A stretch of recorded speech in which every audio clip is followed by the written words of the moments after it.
Hello everybody and welcome to a new video from me on my channel Alex Lightning. Today I want to present you some quite special lamps made for telephone and telephone exchange switchgear. So yes, I have two sets of lamps here, those small ones and those bigger ones, and we will have a look at both of them. So I will sit down now and we will start with those lamps. Here you can see small telephone exchange, telephone bulbs used in single telephones in older days, and they come from different countries and came also in different voltage and filament technologies. Basically here you can see lamps from three regions of the world: West Germany, East Germany and England. And France, four regions obviously, and they used different filament technologies. For example, here we have a French made lamp, and yes, it is kind of falling apart, and perhaps you can see it. I can zoom in. No, the focus is making problems. Yes, basically this lamp has a carbon filament. Now you can see it. It is, I know, it's not a French one. At least it has a carbon filament, but it's an English one, and Beodour also have a French one with carbon filament. So yes, let's get them separated a bit.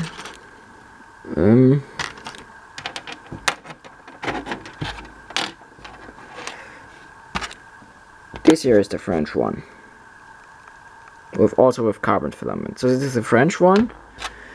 Now we still have in here, in that box, the British ones, and those British ones had a color code on the base. For example, yellow is 24 volts with wolfram filament, or tungsten filament. Wolfram is the German word. 12 volt is red. It's about white. White is 50 volts. Yes, this is kind of falling apart here.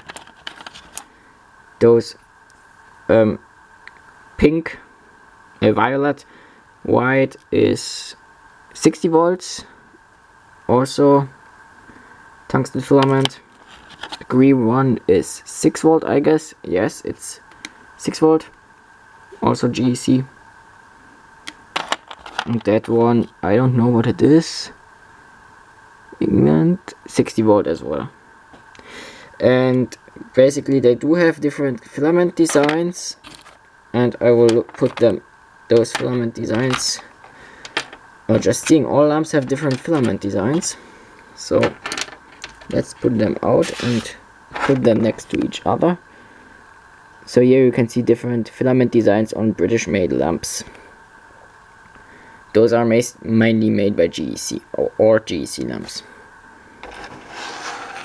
Then we have here two small Western Germany made lamps, and both are made by a small German company made Taunungslicht. Taunungslicht is a German maker of small lamps, minor headlamps, torchlight lamps, and those small telephone lamps. And it was a factory that came up during World War II, and I think it was also a factory that was very important for stuff used by the German army in World War II.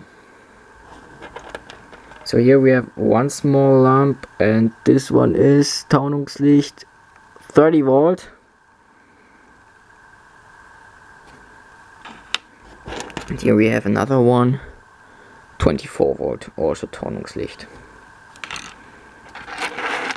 Then I have here that French lamp I already showed. I think it's made by Mazda, and it is around 60 volts. But I can't really say anything. This one is from the 60s, or other are basically 60s, 70s, and those one now are made until the 80s. In East Germany, so the GDR, we had different designs. And I will just bring them in here. We have bigger and smaller ones.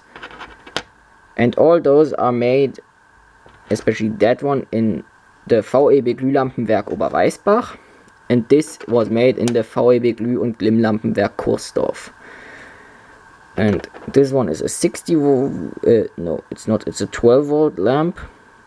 It's one of the biggest. The number I have not in head, but I think it's T6.5. Then we have this one. This is a neon indicator that needs an external resistor. With, if you connect this without a resistor on mains, it would simply explode. It is also made by Naver. Here we have a code, the electrodes, ceramic base. Here we have a smaller one similar to the Taunungslicht, also 12 volts. And here we have a package that was only used in the GDR.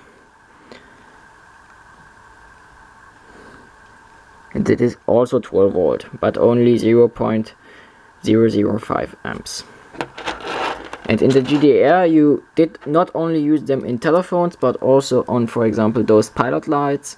I have a few of those, 15mm, 12mm like that one, and 22mm. This one took those lamps, the bigger ones, the T6 lamps. I can screw it open so you can see inside, perhaps if I go more in the light.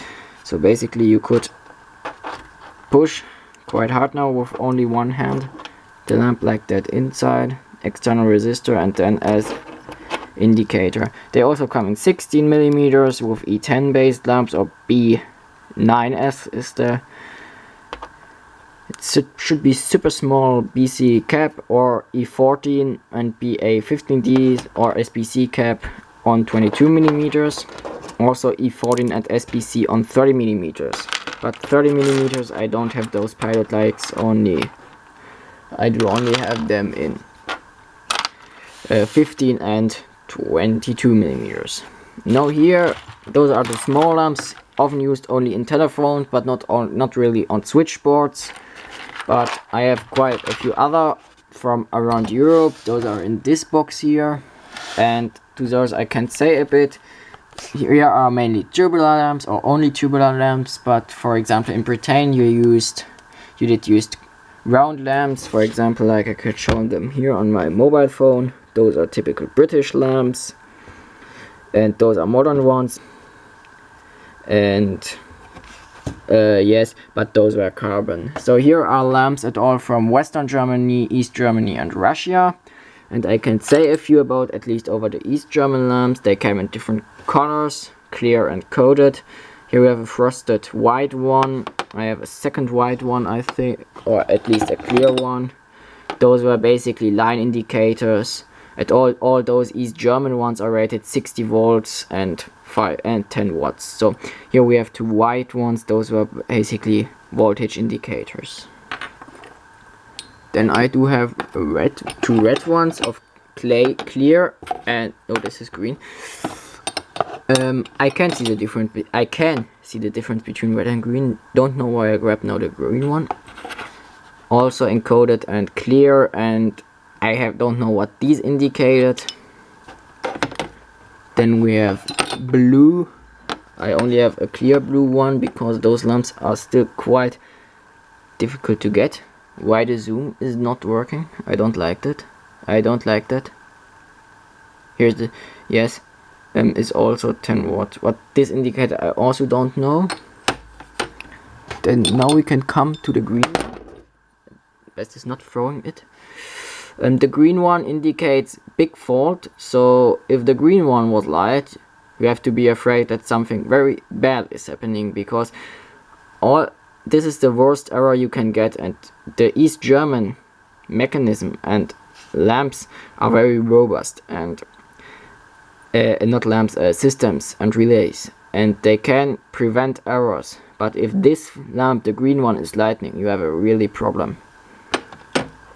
Then we have yellow, and they came in clear and frosted, and also in amber, but they all meant the same.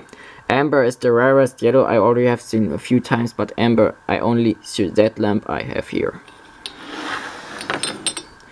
Then I still have this lamp, This is not East German, perhaps you can see it on the base. This is definitely a Russian made lamp. And I wrote 60 volt 10 watts on it, but I think it's more 50 volt rated lamps. It is outside sprayed and is not really green and not really blue, it's something in between that, but I can't really see it on the camera. The camera is not showing the right color. And then last I do have this lamp. This lamp is a West German made lamp by Osram, and it is rated 120 volts. And how many watts? There is no power rating on it. Osram, so basically I can show it. Osram Germany, 120 volts, 125 volts. Oh, does it say it? I think so. So this one, I don't know the wattage, and this has a typical rough service type filament. So this up and not the zigzag like the East German ones, but yes, I don't know how to say squares. And this lamp looks much more modern than those, but also is from the same time. I just thought I forgot to show a photo, because I have a photo that a friend has from a friend of an East German telephone exchange, and this here is the photo from the East German telephone exchange. So those E14 based lamps you can see here. So basically I'm not in the museum, I'm in my workshop where the testing device sits. I will light them up and will show you that by video. So I will get on the Variac, put it on 50 volts constantly, and will light them all up. So see you soon when or in the next few seconds when I'm over a few meters on the testing device. Hello, yes, I'm back now on the testing device, and now I will show you the colored lamps, the colored tubular lamps light. At the moment I have set the Variac on 50 volts, like you can see here, and here's an E14 lamp holder, and I will now put the light off and then light the lamps up. So here we have an outside coated yellow lamp.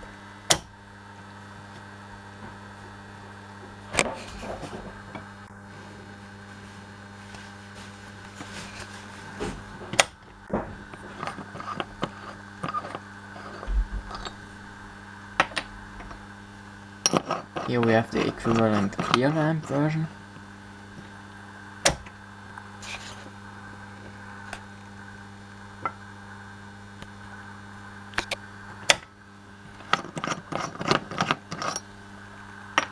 And now also I think used as yellow lamp, but made out of amber glass, the amber colored lamp.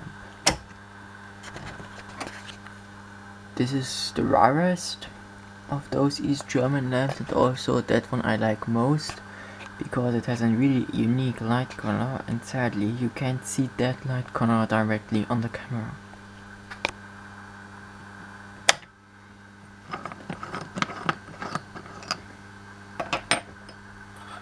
Here we have again an outside coated red lamp.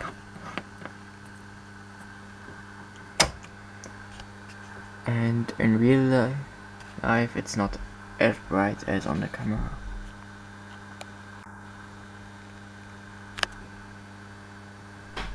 At all, it is a very nice deep red in real life, a bit like it would be on a coated neon lamp. But obviously neon lamp is not possible at a voltage of 60 volts. Here we have the equivalent red clear lamp, and nothing has happened. It could be that this one is in fact not a worker.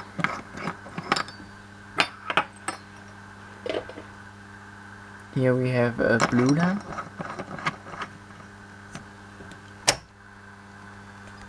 And the blue is not the Not the best really, because incandescent has not very much blue in their spectrum, but this here is a very nice cobalt glass made lamp.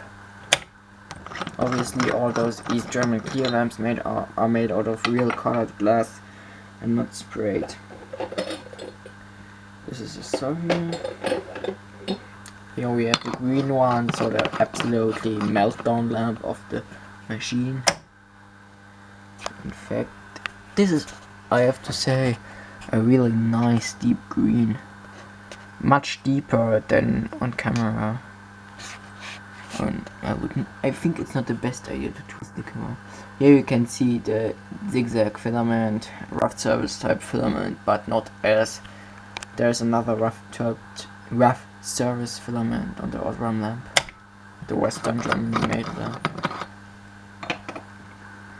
Then we still have clear and frosted, and I will also show those, because when I'm showing something I'm showing all. And the clear seem not to light up. Does it light up now? Yes, it does. Very nice small lamp. And the frosted one. There was also one in not frosted but coated. But those one I'm still looking for. Because those lamps, you see them sometime on eBay, but not often. And here, those lamps I have ordered E14 base, but for recommendation, they're also made with SBC cap. So here we have the Soviet made lamp. This one is sprayed colored and has the steel base, not brass base like the East German ones. And nothing is happening. Oh. Yes, I have a very bad base, I have to say. And I think that Soviet lamp even have a bit of oxidation, but that way it works, and it's not really green and it's really blue. I have to touch it. I need another E14 base or MES lamp, miniature Edison screw. I don't know. Here you can see the slightly different filament design than on the East German zigzag filament. It has not too many zags, if you call it like this. And now let's turn up the voltage a bit. I will use the East German lamp. We are now on 120 volts. That's a bit too much. Now we are on about 90 volts. This, or perhaps disconnect the lamp, and yes, here it is the Western Germany made lamp, and if the camera decides to shut down the iris, you can see that type of rough service filament. Yes, this was the Osram lamp, and those were all my tubular incandescent telephone exchanger lamps. You can see them here again, and with light also, with light too. And I hope you enjoyed that video. To my German subscribers that still are looking after approx 20 minutes. Yes, it was an English video because it was for an English friend of mine, and I will do, I think, the videos in the next time also in English, because all the technical material is basically in English books all the time, so it is also easier for me to do it in English, and I also would prefer, because all technical all technical contact with other collectors is also in English, and that's the reason why I prefer to make English videos now instead of German videos. And I think you as subscriber, you can go this way with me, or we have to go in different way. So anyway, I like to see, like hearing, I like to speak also very much. And if you liked it, please give it a thumb up. If you haven't subscribe. I'm not making everyday a video like some other collectors, what I really do like, because it's very interesting. A good friend of mine is making several videos per day. I'm not doing that because I simply haven't the time, but sometimes I'm making videos and there are always I'm trying to give as much technical information as possible. So anyway, this video is already too long, so many thanks for watching. Please comment, rate and subscribe, and thank you for supporting me on this channel. Bye.